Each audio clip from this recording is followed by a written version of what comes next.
Hi guys! Welcome back to my channel. Ayan, shocking na naman ang lahat, lalo ng mga fans ni Jazz.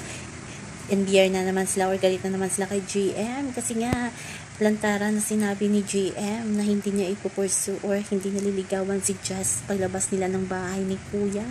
Kasi nga talagang ginisa siya ni Teres tungkol kay Jazz. At sinabi yan ni GM kina Binsoy at JP ata yun. Nasabi niya malamang hindi talaga. So ano ba yun? Script lang ba talaga GM yung kunwari in love ka kay Jazz? Talagang nakikita natin sa action ni GM na si Fiang talaga ang gusto niya, diba? Action speaks louder than word daw, sabi ng kanyang kapatid. O diba, Ibarra Brothers na nagsabi kung ano ang mga tipo ni GM sa babae. So abangan na lang natin, baka may twist na naman yan. So kaabang-abang talaga itong si GM, Jazz at si Fiang. So yun lang po guys ang ating update. So yun hanggang sa muli. Bye-bye. Also remember, wag po tayo stress.